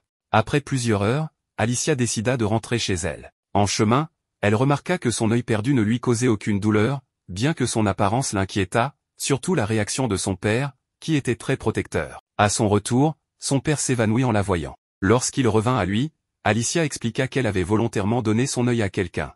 Elle s'excusa de ne pas être la fille parfaite qu'il méritait, mais affirma qu'elle continuerait à suivre ses propres choix. Arnold, son père, la rassura en promettant qu'il continuerait à la traiter comme sa fille bien-aimée. Il la félicita également pour avoir atteint le niveau 90, ce qui faisait d'elle la nouvelle protectrice de Liz Carter. Plus tard, Gilles lui apporta un cache-œil qu'il avait lui-même confectionné, orné d'un joli design. Alicia décida d'assortir cet accessoire à une nouvelle tenue et, le lendemain à l'école, elle portait une robe noire. Cela attira l'attention de tout le monde, ce qui était précisément son intention. Une jeune fille apparut alors, demandant à Alicia ce qu'elle faisait à l'académie sans autorisation. Alicia, ne la reconnaissant pas, lui demanda si elle était une fidèle de Lise, à en juger par son attitude similaire à celle des autres possédés. La jeune fille, cherchant à irriter Alicia, affirma que sa présence ici était techniquement interdite jusqu'à la semaine suivante. Alicia, agacée, préféra ignorer ces remarques, jugeant que cette fille ne voyait les choses qu'en surface. Les rivales étaient inexistantes pour elle, bien que Lise ait affirmé que l'important se trouvait toujours à l'intérieur, comme elle l'avait toujours dit. Elle ne niait pas non plus sa phrase selon laquelle ceux qui ne regardent que l'extérieur sont pathétiques, et elle avait bien raison. Après tout, on venait de la critiquer uniquement pour sa tenue vestimentaire ce jour-là. Pour répondre à la critique, Alicia remarqua que celle qui lui parlait, visiblement négligée, avait les cheveux en désordre avec des pointes fourchues. De plus, porter une jupe si courte ne faisait que rendre ses jambes plus épaisses, et son nœud mal attaché montrait clairement à quel point cette étudiante était désinvolte, même dans un lieu prestigieux comme celui-ci. Malgré cela, l'étudiante était heureuse que Lise la trouve adorable telle qu'elle était. Cela parut étrange à Alicia, qui pensa que peut-être Lise l'avait qualifiée de mignonne uniquement pour éviter de regarder ces vilaines taches de rousseur que tout le monde trouvait répugnantes. Avant que la situation ne dégénère, Lise apparut pour comprendre ce qui s'était passé, ayant entendu que son amie avait été insultée sur son physique par Alicia. Cependant, Lise voulut d'abord entendre la version d'Alicia, qui, sans peur, affirma que son amie négligée avait raison et qu'il n'y avait rien de mal à dire la vérité à ces gens. Malgré cette attitude, Lise avait établi une règle importante, écouter toujours les deux versions. Elle demanda également si Alicia se souvenait de ce qui s'était passé 2 ans plus tôt, lorsqu'elle l'avait arrêtée simplement à cause de ses préjugés, ce qui avait conduit Alicia à ne pas retourner à l'école pendant des années. Lise insista qu'écouter aurait évité bien des ennuis, mais Alicia affirma qu'elle ne s'en souvenait même plus et qu'elle ne voulait entendre aucune compassion. Lise continua d'expliquer qu'elle l'avait arrêté à l'époque parce qu'elle croyait qu'il ne pouvait rien arriver de mauvais à Alicia, étant donné que, depuis son enfance, tout ce qu'elle imaginait finissait par se réaliser. Son devoir, disait-elle, était d'être heureuse et de sauver tout ce qu'elle pouvait. Ces paroles impressionnèrent la plupart des personnes présentes. Quoi qu'il en soit, Alicia s'approcha de Lise pour lui demander si son plan fonctionnait toujours. Mais elle lui murmura ensuite à l'oreille, sans que personne d'autre n'entende, qu'elle savait parfaitement combien Lise la détestait. Alicia évoqua le souvenir d'il y a 2 ans, lorsqu'elle avait été arrêtée par Lise, bien que son pouvoir aurait pu stopper les deux. Ce choix, selon Alicia, était un acte de pure méchanceté, le premier qu'elle avait respecté chez quelqu'un. Ces mots troublèrent profondément Lise, qui voulut admettre qu'elle jouait parfois la méchante pour être heureuse. Cependant, Alicia refusa d'écouter davantage, lui demandant de prendre les choses au sérieux. Selon Alicia, Lise ne faisait qu'inventer des fins heureuses grâce à des coups de script, ce qui l'agaçait profondément. Alicia révéla ensuite qu'elle savait deviner ce qui allait se passer parce qu'elle avait testé les limites de son propre pouvoir. Elle ajouta que si Lise voulait vraiment sauver tout le monde, elle devait agir au lieu de parler. Après ces paroles, Alicia partit, laissant Lise songeuse après avoir été découverte. Pendant ce temps, le prince parlait avec son esprit mêle, qui lui apportait de nouvelles informations. De son côté, Alicia passait des examens de rattrapage avec Gilles, car ces 2 dernières années l'avaient laissé en retard dans plusieurs matières. Le professeur fut impressionné par son niveau et aurait voulu lui attribuer son diplôme sur le champ. Cependant, la vraie star était Gilles, un enfant de 11 ans qui avait d'excellentes notes en étudiant seul. Cela déprima le professeur, car Gilles aurait pu atteindre des sommets s'il avait pu utiliser la magie. Plus tard, Gilles demanda à Alicia si les plébéiens étaient vraiment limités par leur statut, ce qu'elle confirma tristement. Une explication fut donnée, dans ce monde où la magie est tout, les plébéiens sans accès à ce pouvoir n'avaient aucun avenir dans ces académies.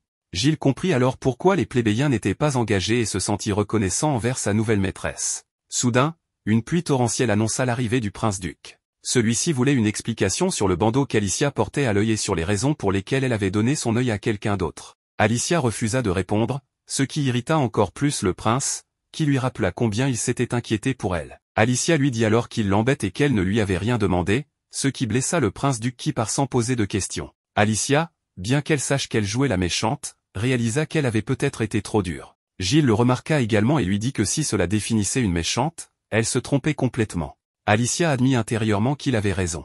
Quelqu'un qui s'était toujours montré aussi prévenant envers elle méritait mieux que ses paroles blessantes. Dehors, une jeune fille observa la scène et conclut qu'Alicia était une méchante particulièrement maladroite. Après tout cela, nous voyons Alicia, toujours déterminée à assister au cours malgré tout ce qu'elle a vécu. Cette décision surprend toute la classe, car on s'attendait à ce qu'elle n'y participe pas. Bien qu'Alicia affirme que ses cours seront sûrement ennuyeux en raison de leur niveau inférieur, elle sait pertinemment qu'elle a dû étudier intensément pour réussir l'examen qui lui a permis d'intégrer cette classe. Malgré cela, ces paroles provoquent l'antipathie immédiate des autres élèves. Cependant, Lise intervient pour calmer la situation, en leur suggérant de bien s'entendre avec Alicia, car elle est désormais leur amie. Une remarque qu'Alicia ignore, mais pas le prince, assis au premier rang. Les cours se terminent, et Lise est la seule à s'approcher d'Alicia pour lui proposer de déjeuner ensemble afin de renforcer leur amitié. Comme toujours, Alicia rejette son offre, affirmant qu'elles n'ont pas les mêmes idées. Mais Lise n'est pas prête à abandonner. Elle se rappelle que tout ce qu'elle a toujours désiré s'est finalement réalisé, et elle veut sincèrement devenir une amie authentique pour Alicia. Elle comprend qu'elle ne doit pas prendre pour acquis que tout le monde l'appréciera d'emblée et décide de repartir à zéro pour établir une vraie relation d'amitié. Même si nous connaissons déjà la réponse d'Alicia, Lise la devance en lui demandant, avec sincérité, une chance de devenir son amie. Cette demande laisse Alicia réfléchir, peut-être que cette camarade ne la déteste pas et est une véritable héroïne. Alicia souligne que les filles comme Lise sont aimées par tous et deviendra évidemment la partenaire idéale du prince. Alicia refuse son invitation, ce qui conclut l'échange et elle quitte la pièce pour aller manger avec Gilles, tout en se demandant s'il est raisonnable de se comparer à Lise, elle qui est une véritable méchante. De son côté, Gilles remarque qu'Alicia n'a jamais semblé aussi troublée que ce jour-là. Il lui suggère de s'éloigner de Duc pendant un moment pour découvrir ses véritables sentiments. S'il s'avère qu'elle l'oublie facilement, cela signifierait qu'il n'a pas beaucoup d'importance pour elle. Cependant, cette approche pourrait donner l'impression qu'Alicia fuit les situations, ce qu'une méchante digne de ce nom ne ferait jamais. Alicia conclut donc qu'elle doit rester fidèle à elle-même. Pendant le déjeuner, les autres étudiants mangent ensemble. Lise, ayant fini, remarque que Duc semble triste. Ne voulant pas intervenir directement, elle hésite, mais Alicia surprend tout le monde en se moquant ouvertement de Duc, affirmant qu'elle espérait presque le voir pleurer à cause de la situation. Elle lui rappelle qu'elle n'a jamais demandé son aide, tout en avouant être touchée par le fait qu'il se soit préoccupé d'elle. Alicia s'excuse pour son comportement passé, ce qui surprend les autres élèves, mais agace aussi Alicia, qui reproche à Duc son manque de sincérité dans l'expression de ses désirs. Elle lui fait comprendre qu'attendre des autres qu'ils devinent leurs sentiments sans les exprimer clairement est une absurdité. Cette fois, Alicia affirme qu'elle ferait tout pour protéger ses proches, même si cela impliquait de perdre une autre partie de son corps. Ces paroles apaisent Duc et renforcent leur confiance mutuelle. Cependant, Lise, nerveuse, ressent que ses propres sentiments influencent les autres étudiants. Elle interrompt leur échange en parlant à Duc du festival de musique, ce qui oblige le prince à partir. Bien que Lise ressente une légère douleur, elle prend congé d'Alicia avec un sourire. Une fois seule, Alicia célèbre en silence, comprenant que Lise l'a finalement acceptée comme rivale. Néanmoins, une partie d'elle sait qu'il est trop tôt pour se réjouir, car cette rivalité est surtout liée à l'amour. À ce moment, une élève arrive en suppliant Alicia de l'aider, l'invitant à la suivre dans le jardin. Intrigué par la situation, notre protagoniste ignore complètement la demande et s'éloigne. L'élève, frustré, jette alors ses livres par terre, ce qui pousse une Alicia, soudainement aimable, à l'aider avant de repartir. Peu après, nous voyons Alicia rejoindre son frère pour une réunion autour d'un thé. Son frère, visiblement mécontent de la voir, se fait rapidement rappeler par Alicia qu'elle n'attendait rien de lui. Lise tente de calmer la situation, affirmant être heureuse de la voir ici. Alicia explique qu'elle est venue seulement parce qu'une élève l'a harcelée pour venir. C'est alors que Jane fait son apparition, révélant qu'elle est celle qui l'a appelée, afin de régler certaines affaires. En raison du fait que son amie Malika avait été insultée par elle, il fallait maintenant régler les comptes. Tout cela fit comprendre clairement à Alicia le piège dans lequel elle s'était engagée. Mais en tant que méchante, elle n'avait pas d'autre choix que de les affronter, tout en étant accusée d'avoir harcelé Malika par haine envers Lise. Ces derniers temps, Malika avait souffert de harcèlement de la part d'Alicia, qui se défoulait sur elle. Pourtant, notre héroïne savait qu'elle ne connaissait même pas Malika et n'avait parlé qu'une seule fois avec elle. Cependant, Jane, prête pour l'occasion, montra un objet particulier servant de preuve. Cet objet enregistrait les voix, et Alicia put entendre sa propre voix. Évidemment, la partie où Malika jetait ses cahiers ressemblait à un cri de pitié, tandis que la magie d'Alicia semblait être une punition. Jane tenta immédiatement d'expliquer, mais Alicia savait déjà que l'objet avait été trafiqué. Pour aggraver les choses, la magie de la Terre, utilisée ici, n'était pas sa spécialité, ce qui rendait tout cela encore plus suspect. Malgré cela, Alicia considéra ce moment comme une opportunité pour se prouver en tant que méchante. Quand Lise demanda une explication, affirmant que Malika avait toujours été une bonne fille ne méritant pas un tel traitement, ces paroles poussèrent Alicia à rappeler à tout le monde qu'il jugeait mal. Malika n'était pas aussi innocente qu'il le pensait, ce qui mit en colère tous les élèves, renforçant l'image d'Alicia en tant que méchant. Alors qu'Alicia semblait savourer ce moment, une jeune fille appelée Carole intervint. Elle défia Jane, affirmant qu'il était étrange de désigner une seule personne comme coupable sans lui donner la chance de se défendre. Bien qu'Alicia ne se souvenait pas de qui était Carol, Jane continua à critiquer Malika, déclarant qu'elle avait eu le courage de se défendre. Cependant, Carol insista sur le fait qu'écouter une seule version était injuste. Pour Jane, tout cela n'était qu'un piège, ce qui fit trembler Carol. Malgré cela, Alicia ne voulut pas commettre la même erreur qu'avec Duke et resta prudente. Jane exigea une autre preuve pour soutenir Alicia. Mel, une autre élève, affirma avoir une version non modifiée de l'enregistrement, où Alicia semblait beaucoup plus calme. Cette révélation poussa tout le monde à demander des explications. Malika confessa que c'était Jane qui avait orchestré tout cela. Cette déclaration mit le groupe mal à l'aise, bien qu'il n'aimait pas Alicia. Jane justifia ses actes en disant qu'elle avait agi pour Liz, qui était constamment insultée par Alicia. Voyant cela, Liz s'excusa auprès d'Alicia, cependant, Alicia, comprenant la situation, rejeta ses excuses, préférant ne pas porter la faute pour quelque chose qu'elle n'avait pas faite. Mel, quant à elle, demanda à parler à Alicia en privé. Elle se présenta comme sa plus grande admiratrice, admirant ses cheveux noirs brillants, sa peau claire et ses paroles tranchantes. Elle avoua également détester Liz, qu'elle considérait comme quelqu'un qui s'immisçait dans la vie des autres. Par la suite, il fut révélé que Mel possédait un talent exceptionnel pour la magie de la Terre, ce qui lui permettait d'espionner sans être vu ni entendu. Duke, le prince, expliqua qu'il avait envoyé Mel pour surveiller Alicia après avoir remarqué comment elle était traitée à l'école. Touchée par ces paroles, Alicia pardonna à Duke. Elle commence à rougir et embarrassée par Giles qui lui dit qu'elle est amoureuse de Duke, elle part en prétextant qu'elle avait encore beaucoup à faire. Plus tard, elle retrouva Will, qui avait amélioré de nombreuses choses dans leur village grâce à une nouvelle vision. Il révéla alors qu'il était le frère aîné de Luke Secker, l'actuel roi du royaume. Will raconte son histoire à tout le monde, il était le premier-né du précédent roi, très prometteur, ayant atteint le niveau 80 en magie dès l'âge de 10 ans. Malheureusement, sa mère est décédée peu après sa naissance. Doté d'un immense potentiel pour devenir un grand roi, Will n'était pas satisfait et pensait devoir devenir encore plus puissant. Il tenta donc d'utiliser une magie de niveau 100, qu'il ne put contrôler, provoquant un chaos qui gela tout autour de lui. Cet événement le rendit incapable d'utiliser la magie. Relégué à l'arrière-plan, son père eut un autre fils, Luke, qui possédait des pouvoirs magiques et devint naturellement le prochain roi. Will, bien qu'il n'ait plus de magie, restait le fils du roi et un homme très intelligent. Il consacra ses efforts à protéger son frère et à l'aider, ce qui faisait le bonheur de Luke, qui aimait beaucoup Will malgré leur lien de demi-frère. Will n'était pas seul, car il pouvait compter sur ses amis proches pour rédiger des lois et conseiller le roi. Un jour, cependant, un décret proposé par Will, visant à répartir le pouvoir entre les 5 grandes familles, fut rejeté par Luke, influencé par sa mère. Cette dispute marqua un tournant, et les deux frères cessèrent de se parler. Will fut ensuite accusé injustement de vouloir assassiner le roi. Il fut capturé, ses yeux lui furent arrachés, et il fut abandonné à Loana, une zone de criminels. Cet exil tragique, orchestré par la mère de Luke sans que ce dernier ne soit au courant, bouleversa Will. Officiellement, il avait été déclaré disparu, mais seules quelques personnes savaient qu'il avait été aveuglé et envoyé à Loana pour y mourir. Grâce à Alicia, qui lui rendit la vue, Will décida de se battre pour que Loana progresse et soit acceptée par tout le royaume. En partageant cette histoire douloureuse avec Alicia et les autres, Will montrait à quel point il était sérieux dans sa démarche. Alicia comprit que Will voulait amorcer un changement, non seulement à Loana, mais dans tout le royaume. Les habitants de Loana croient en Will, et les choses commencent à évoluer. Arrivant à l'entrée de l'académie, Alicia croise 3 jeunes nobles critiquant Lys, affirmant qu'une roturière n'aurait jamais dû être admise dans cette école. Alicia, fidèle à elle-même, ne pouvait pas accepter que ces filles nobles parlent mal de Liz. Même si Liz était une roturière et qu'Alicia avait parfois du mal à s'entendre avec elle sur certains points, elle reconnaissait ses grandes compétences et sa puissance. Les 3 nobles se sont vexés qu'Alicia ne leur accorde pas d'importance et les remette à leur place. Elle leur déclara également que Giles, le garçon à ses côtés, bien qu'étant lui aussi un roturier, était probablement bien plus intelligent qu'elle. Pendant ce temps, Jane, qui avait autrefois faussement accusé Alicia et terni sa réputation, tenta de s'excuser.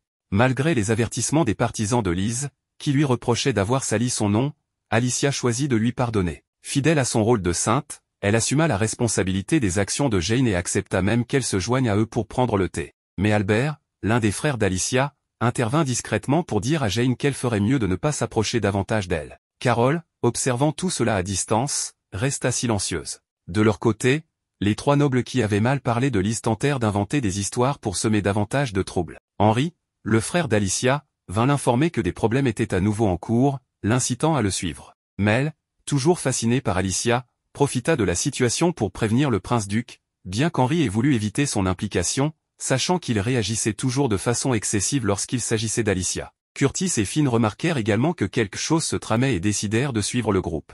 Alicia arriva dans une salle où Liz l'interrogea sur les accusations des nobles, qui prétendaient qu'elle avait dit des choses horribles à son sujet. Pour Alicia, cette situation était ennuyeuse, car les nobles n'avaient même pas utilisé de magie sophistiquée comme par le passé, mais comptaient uniquement sur leurs paroles pour accuser. Finn, ayant vu les nobles parler avec Alicia, confirma qu'elle mentait, ce qui permit de clarifier la situation. Tout le monde prit le parti d'Alicia, mais elle, fidèle à son rôle de méchante, les traita de personnes insignifiantes, les défiant de l'affronter directement si elle le souhaitait. Cela ne plut pas à Liz, qui voyait toujours du bon en chacun et pensait qu'un repentir sincère suffisait pour résoudre les conflits. Cette tension créa une nouvelle barrière entre Liz et Alicia, empêchant Liz de se rapprocher d'elle. Liz, débordée par ses émotions, laissa sa magie affecter tout le monde, y compris les nobles qui la méprisaient. Sous l'influence de cette magie inconsciente, elle se contredisait, continuant à détester les roturiers tout en se ralliant malgré elle à Liz et à son rôle de saint. Lors de la discussion, Eric fit une déclaration intrigante au sujet de Liz. Il raconta qu'elle ne se contentait pas d'aider les autres avec des paroles, mais qu'elle avait aussi fait preuve de courage lorsqu'un loup, une créature normalement absente de la région, était apparu à l'académie.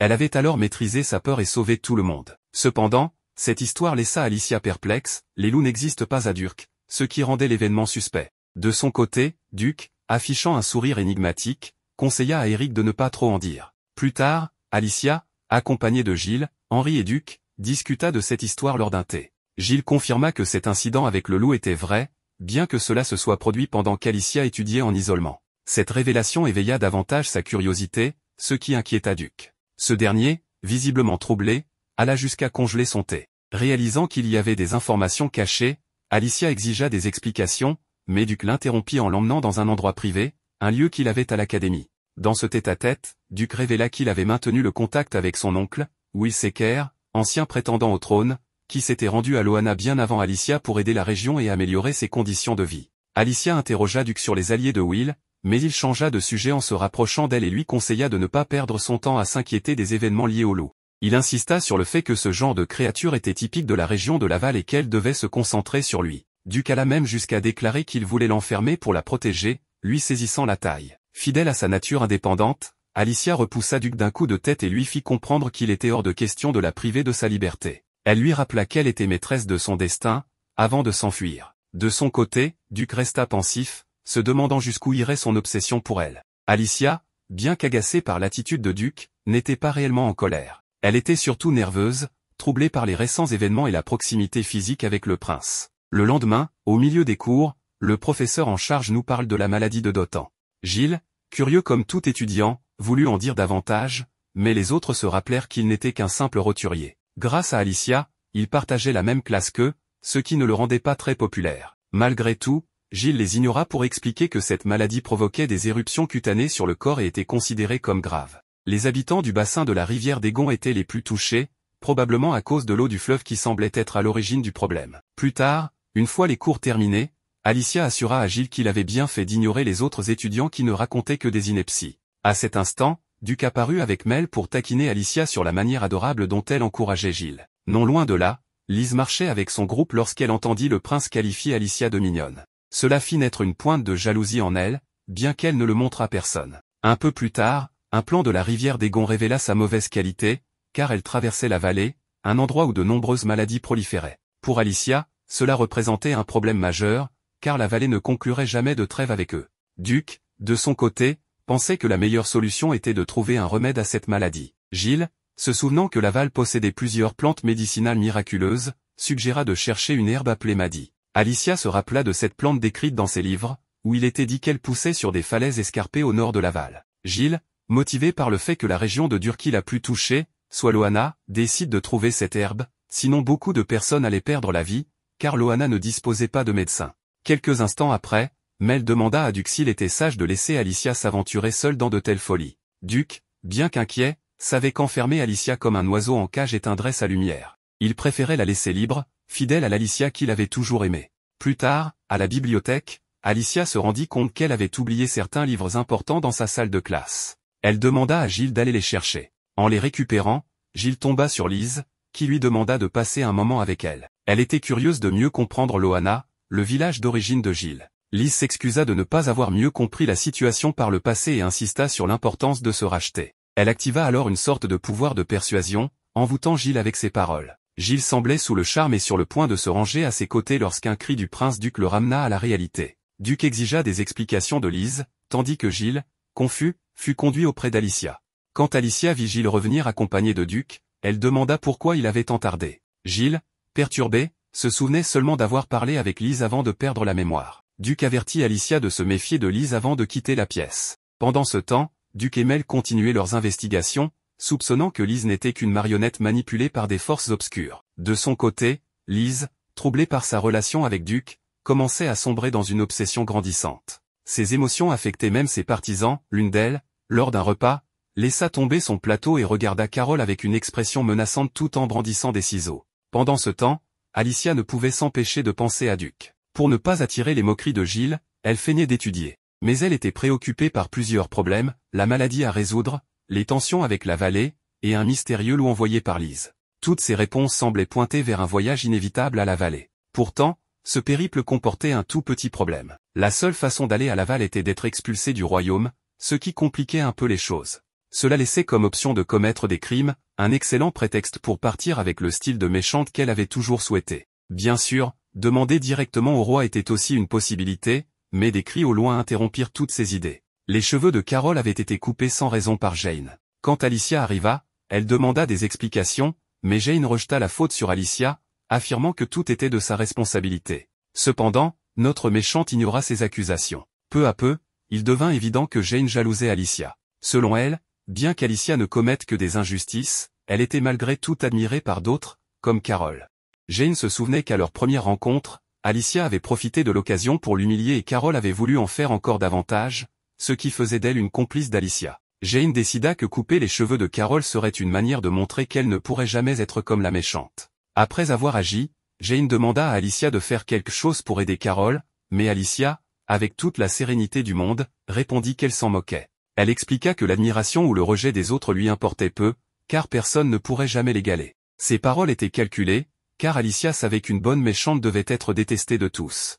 Alors que Jane continuait de provoquer, Carole se rebella et accusa Jane d'être la véritable personne cruelle et sans cœur. Cette dispute rappela à Carole le jour où elle avait affronté Alicia. En pleine crise, Jane tenta de l'attaquer de nouveau avec des ciseaux, mais grâce à la magie d'Alicia, elle fut stoppée. Pour clore la situation, Alicia coupa ses propres cheveux, surprenant tout le monde dans la pièce. Elle expliqua que certains détails devaient être ajustés pour qu'elle reste fidèle à son rôle. Ce geste impressionna même les élèves, bien que Duc sembla mécontent du changement de look d'Alicia. Plus tard, cependant, Mel la remercia d'avoir aidé Carole, qui était sa cousine. Peu à peu, la coupe courte devint une tendance parmi les jeunes, grâce à Alicia, qui semblait transformer l'école de manière positive. Cependant, tout n'était pas résolu. Dans la zone du thé, les amis de Lise refusaient toujours de partager l'espace avec les partisans d'Alicia. Pendant ce temps, Curtis tenta de calmer les tensions en emmenant certaines jeunes filles à l'écart. Gilles, observant Alicia, nota qu'il y avait de moins en moins de zombies à l'école. Alicia était convaincue que sa réputation de méchante jouait un rôle, bien qu'elle doutât parfois. De son côté, Jane, humiliée, fut prise à partie par Marie. Alicia intervint et utilisa sa magie pour renvoyer les perturbatrices. Ensuite, elle nettoya Jane de la saleté qui l'avait couverte, en lui disant qu'il n'y avait pas de honte à pleurer. Après un moment d'hésitation, Jane finit par pleurer en privé, protégée par une barrière magique qu'Alicia avait créée pour qu'on ne puisse ni la voir ni l'entendre. Gilles observa cette scène, admirant à quel point sa maîtresse combinait bienveillance et cruauté. Pendant ce temps, Mel semblait avoir trouvé quelque chose d'intéressant dans les textes anciens qu'elle examinait. Alicia, de son côté, continuait à enquêter par lui-même, réfléchissant à la meilleure manière de se rendre à Laval. Gilles s'approche et lui demande à quoi elle pense, et elle répond qu'elle réfléchit à son rôle de surveillante de Lise. Cependant, Gilles sait qu'elle ment et qu'elle pense au royaume de Laval, mais elle dément toujours. À ce moment, Mel fit son apparition librement, car elle avait une nouvelle très importante à annoncer. Elle affirma qu'elle venait de découvrir le secret de Lise, ou plutôt de la sainte, en commençant par sa soudaine popularité liée aux textes sacrés. Ces textes parlaient d'une capacité spéciale appelée charme, utilisée uniquement par la sainte. Le prince confirma que ce sortilège était très ancien, trouvé dans un livre écrit dans une langue ancienne. Mel avait pris le temps de déchiffrer ce livre et expliqua que le charme était un pouvoir spécial acquis à la naissance. Cela donnait du sens à la manière dont la présence de la sainte apportait prétendument du bonheur au monde, bien que cela ne semble être qu'un sort bon marché qui n'a peut-être jamais aidé personne. Bien que le groupe voulait l'accuser de cet acte immoral, Duc les arrêta en suggérant qu'il était possible que Lise n'utilisait pas ce sort intentionnellement. De plus, certaines personnes dotées d'une grande volonté ou de beaucoup de mana étaient immunes. Cela rappela à Gilles comment il avait récemment été captivé par Lise, faute de magie suffisante en raison de sa classe sociale basse. Duc demanda alors à Gilles de ne pas s'approcher de Lise à moins qu'Alicia ne soit présente. Cependant, cela laissait en suspens la question des jeunes femmes qui critiquaient Lise dans son dos. Ces jeunes semblaient auparavant être ses amies mais avaient inexplicablement changé de comportement après le retour d'Alicia. Jane, l'une d'elles, avait agi de manière étrange, allant jusqu'à créer des complots et couper les cheveux des élèves comme si elle devenait folle. Selon Alicia, ces comportements étaient peut-être liés à des fluctuations émotionnelles de Lise, qui influençaient l'efficacité du charme. Cette théorie supposait que la capacité affectait initialement tout le monde, mais que les émotions de Lise pouvaient annuler le sort. Bien que cela ouvre la possibilité de bloquer le pouvoir, Duc rappela qu'aucune méthode pour neutraliser la sainte n'était mentionnée dans le livre. Face à ce manque de solution, Henri décida de semer des doutes dans l'esprit de Lise, une méthode qu'il avait libérée par le passé. Malgré ses efforts pour convaincre pacifiquement ses camarades, les partisans de Lise ignoraient toujours ses avertissements. Duc proposa alors une idée plus radicale, attacher tout le monde à une chaise jusqu'à ce que l'effet du charme disparaisse. En même temps, il se rapprocha d'Alicia, lui affirmant qu'il était prêt à devenir son esclave pour tenir une ancienne promesse. Pendant ce temps, Lise apprit que ses amis étaient avertis qu'elle les contrôlait secrètement. Elle semblait inconsciente de ce qui se passait, et ses émotions négatives affaiblissaient son sort. Ses proches commencèrent alors à chercher des coupables et supposèrent qu'Alicia était responsable. Les frères d'Alicia promirent qu'elle ne causerait plus de problèmes, et le groupe se scinda en deux. Tandis qu'un groupe escortait Lise, l'autre tenta de convaincre Alicia d'arrêter de calomnier Lise. Malgré tout, Alicia voulait encore parler à Lise, mais ses frères lui bloquèrent tout contact avec elle. Duc décida alors de tout prendre en charge. Plus tard, pendant que Lise buvait du thé avec ses camarades, Duc arriva pour se joindre à eux. Il gagna leur confiance en évitant de mentionner Alicia ou Henri et séduisit Lise en la complimentant. À distance, Mel et Henri observèrent son plan, intrigués par son efficacité. Duc emmena Lise pour une promenade et, en utilisant la téléportation, la conduisit directement à Alicia. Lise comprit alors qu'il s'agissait de la seule manière de se retrouver avec son amie, et elle accepta d'écouter ce qu'Alicia avait à dire. C'est pourquoi la vilaine demanda à la jeune fille d'arrêter d'utiliser son pouvoir de charme, qu'elle utilisait sans s'en rendre compte. Lise, n'ayant aucune idée de ce dont Alicia parlait, vit alors les écrits qui affirmaient qu'elle influençait les autres sans le vouloir. Alicia comprit que Lise ne souhaitait pas la voir, car son frère lui avait barré le chemin pendant qu'elle s'éloignait. Lise expliqua qu'elle avait attendu Alicia, mais ses amis lui avaient conseillé de rester à l'écart pour un temps. Alicia se mit à réfléchir et se rappela que Lise avait toujours prétendu être chanceuse, bien que cela ait été faux. En réalité, son charme forçait les gens à agir pour elle, sans qu'ils en soient conscients. Lise savait que ce n'était pas vrai et pensait que ses amis l'aimaient sincèrement. Duc rappela qu'Albert n'aurait jamais été son ami sans ce pouvoir. Cela fit réfléchir Lise, qui se remémora son arrivée à l'école, où elle avait été immédiatement acceptée par tous. Cela ressemblait à une fiction. Lise se demanda pourquoi Duc n'avait jamais été affecté par son pouvoir. Avant d'obtenir une réponse, elle lui déclara son amour tout en cherchant à comprendre pourquoi il la regardait ainsi. Elle expliqua qu'elle n'avait jamais voulu de ce pouvoir et qu'elle avait ressenti de la peur en intégrant l'académie. Elle avoua aussi qu'elle avait travaillé dur pour être aimée, mais sans succès. Alicia comprit que ce moment était crucial pour Lise, bien qu'elle-même se sentît confuse face à ses propres émotions. Duc finit par dire qu'il aurait choisi Alicia 1000 fois plutôt que Lise. À cet instant, un pétale de la rose de la Sainte se fana. Lise, envahie par la colère, exprima sa jalousie envers Alicia, qui semblait toujours confiante et capable d'obtenir ce qu'elle voulait sans effort. Lise souhaita qu'Alicia ne soit jamais née.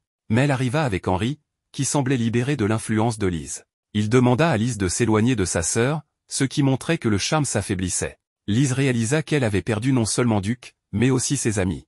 Mais elle insista sur le fait que c'était entièrement sa faute. Alicia, en observant cette scène, se dit que, si tout cela avait été un jeu, elle aurait gagné le prince. Mais dans la réalité, elle préféra consoler Lise, en lui conseillant d'arrêter de se forcer à être la sainte parfaite. Cette conversation fit comprendre à Lise que son vrai moi pouvait être plus fort. Elle espérait recevoir de vrais compliments dans le futur, ce qu'Alicia considéra comme un bon début. Bien que triste d'avoir perdu Duc et ses amis, Lise trouva une certaine paix en décidant de se concentrer sur l'étude du livre ancien, profitant de ce temps pour elle-même. Pendant ce temps, Duc alla parler à son père pour réintroduire quelqu'un de spécial au château. Il s'agissait de Will, qui avait perdu un œil. Lise savait qu'il serait facile de réhabiliter Will pour effacer ses crimes, ce qui libérerait également Loana.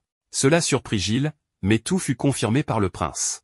Il rappela que son père n'oublierait jamais ce qu'Alicia avait fait pour lui, notamment en rendant un œil à son frère. Alicia décida de ne plus surveiller Lise, convaincue que cette dernière s'améliorerait d'elle-même. Duc attendait encore une réponse à sa déclaration, mais il choisit de patienter. Le lendemain, Gilles taquina Alicia sur sa réponse à Duc. Ce dernier, croisant Alicia dans les couloirs, ne la salua pas. Lorsqu'elle l'interpella, il lui répondit simplement « Qui êtes-vous » Pour être plus précis, Alicia était celle que le prince ne se rappelait pas, car il l'avait considérée comme une simple amie de Gilles, affirmant même ne pas connaître d'Alicia avant de s'en aller. Tout cela incita la jeune femme et Gilles à aller prendre le thé avec Finn et Curtis, qui souhaitaient savoir si tout allait bien avec Duc. Pendant ce temps, Henri posait à Duc la même question, mais celui-ci insistait pour qu'on cesse de lui parler d'Alicia, qu'il prétendait ne pas connaître, jugeant déplacé de parler dans le dos d'une inconnue. Selon Gilles, son comportement ressemblait à une sorte de malédiction, Duc avait complètement oublié Alicia. Cette attitude froide rappelait à Gilles le prince qu'il avait été autrefois. Quelques heures plus tard, une requête officielle arriva à la maison d'Alicia, un mandat d'arrêt avait été émis contre elle. Sa famille ne comprenait pas, car Duc était le seul à agir étrangement. Le père d'Alicia, confiant, décida de l'accompagner pour parler directement au roi. Une fois au château, bien que son père ait voulu intervenir, Alicia savait qu'elle seule devait s'adresser à sa majesté. Alors qu'elle se dirigeait vers la salle du trône, elle se demandait qui pourrait bénéficier de tous ces événements absurdes. Au même moment, le père d'Alicia rejoignit le reste des membres du congrès, où se trouvait également le roi. Alicia, de son côté, s'attendait à rencontrer le souverain mais, en ouvrant les portes, elle découvrit une cour de justice. Le juge annonça qu'elle était accusée d'avoir lancé un sortilège au prince pour effacer sa mémoire. Alicia comprit alors que la magie était la raison pour laquelle Duc ne se souvenait pas d'elle. La situation s'aggrava lorsqu'Mel, présent à la cour, témoigna avoir trouvé des traces de magie noire avancée capable de contrôler les esprits. Selon lui, Alicia, étant la seule à posséder un niveau magique suffisant, était nécessairement coupable. Mel affirma également qu'Alicia avait passé la nuit au château avec le prince, moment présumé de l'incident. Interrogée sur ses actions cette nuit-là, Alicia ne pouvait révéler la vérité qu'elle avait amené Will, le frère légitime du roi au château, car cette révélation incombait au roi. Face à son silence, le juge conclut presque qu'elle reconnaissait sa culpabilité. Mais Alicia, calme, demanda à être bannie du royaume, affirmant que si des preuves solides étaient contre elle, elle acceptait sa punition. Avant de partir, elle remit un collier à Duc sans explication.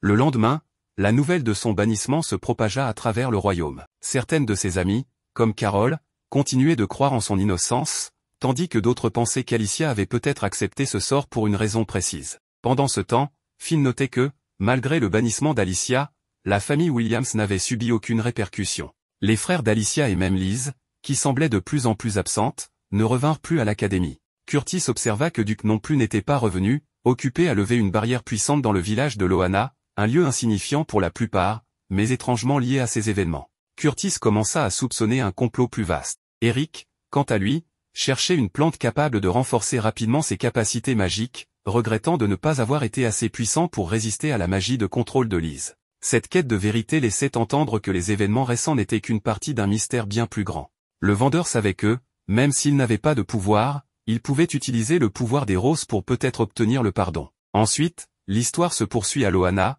où Nat cherchait à comprendre pourquoi Alicia avait été expulsée du royaume. Rebecca expliqua qu'elle ignorait la raison précise, mais trouvait injuste qu'Alicia ait été bannie après tout ce qu'elle avait fait pour Loana, notamment en tant que noble. Gilles, quant à lui, ne comprenait pas non plus ce qui s'était passé, mais il se souvenait avoir voulu l'accompagner mais Alicia a catégoriquement refusé. Maintenant, il ignorait où elle se trouvait. Malheureusement, il était presque impossible de revenir sur une décision émise par le prince en personne. Will gardait néanmoins un peu d'espoir, car il avait pu parler avec son frère, qui pourrait l'aider dans le futur. Pendant ce temps, au château, Alicia interrogea Liz sur sa présence à un moment pareil. Liz répondit qu'elle ne pouvait rester inactive en voyant sa rivale tomber dans un piège insensé. Liz expliqua qu'Eric lui avait tout raconté dès le matin, mais bien qu'elle soit arrivée trop tard pour la sauver, elle espérait encore découvrir qui se cachait derrière tout cela. Avec son entraînement, Liz maîtrisait mieux sa capacité d'enchantement, ce qui lui permettrait de faire parler quelqu'un si nécessaire. Cependant, Alicia affirma qu'il n'y avait pas besoin d'enquêter,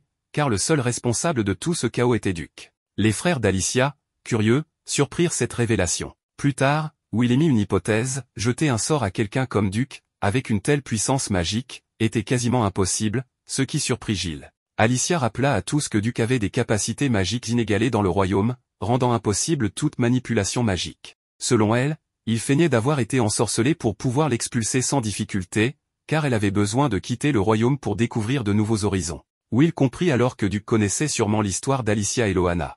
Voir une noble visiter chaque nuit un village pauvre n'était pas un moyen conventionnel d'aider. Duc soutenait indirectement les ambitions d'Alicia de cette manière. Alicia, pour sa part, était heureuse de pouvoir compter sur Duc. Elle espérait qu'une fois arrivée à Laval, elle comprendrait l'apparition du loup lié à Lise. Cette dernière se demandait si Duc agissait ainsi par amour pour Alicia, ce qui embarrassa la jeune femme. Lise en conclut que Duc avait sûrement déjà déclaré ses sentiments, et elle encouragea Alicia à y répondre favorablement, car fuir l'amour n'était pas une solution. Le soir, toute la famille se réunit.